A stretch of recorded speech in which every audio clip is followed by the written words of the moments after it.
2 Kings chapter 16. In the 17th year of Pekah, son of Remaliah, Ahaz, son of Jotham, king of Judah, began to reign.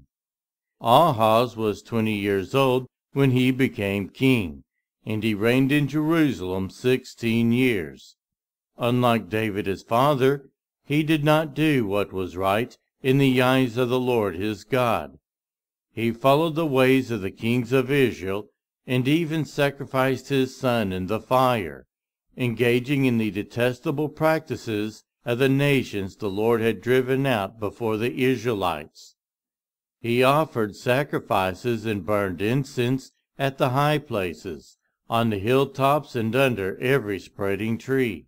Then Rezin king of Aram and Pekah son of Remaliah king of Israel marched up to fight against Jerusalem and besieged Ahaz, but they could not overpower him. At that time Rezin king of Aram recovered Elath for Aram by driving out the people of Judah.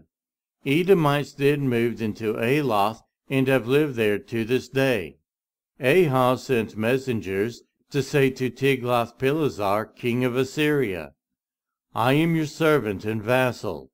Come up and save me out of the hand of the king of Aram and the king of Israel, who are attacking me." And Ahaz took the silver and gold found in the temple of the Lord and in the treasuries of the royal palace, and sent it as a gift to the king of Assyria. The king of Assyria complied by attacking Damascus and capturing it. He deported its inhabitants to Kir and put Rezin to death. Then King Ahaz went to Damascus to meet Tiglath-Pileser king of Assyria. He saw an altar in Damascus and sent to Uriah the priest a sketch of the altar, with detailed plans for its construction.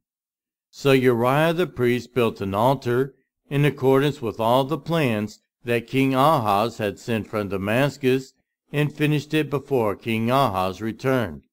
When the king came back from Damascus and saw the altar, he approached it and presented offerings on it. He offered up his burnt offering and grain offering, poured out his drink offering, and splashed the blood of his fellowship offerings against the altar. As for the bronze altar that stood before the Lord, he brought it from the front of the temple, from between the new altar and the temple of the Lord, and put it on the north side of the new altar. King Ahaz then gave these orders to Uriah the priest: "On the large new altar offer the morning burnt offering and the evening grain offering, the king's burnt offering and his grain offering, and the burnt offering of all the people of the land, and their grain offering and their drink offering. Splash against this altar the blood of all the burnt offerings and sacrifices. But I will use the bronze altar for seeking guidance." And Uriah the priest did just as King Ahaz had ordered. King Ahaz cut off the side panels and removed the basins from the movable stands. He removed the sea from the bronze bulls that supported it and set it on a stone base. He took away the Sabbath canopy that had been built at the temple, and removed the royal entryway outside the temple of the Lord in deference to the king of Assyria. As for the other events of the king of Ahaz and what he did, are they not written in the book of the annals of the kings of Judah?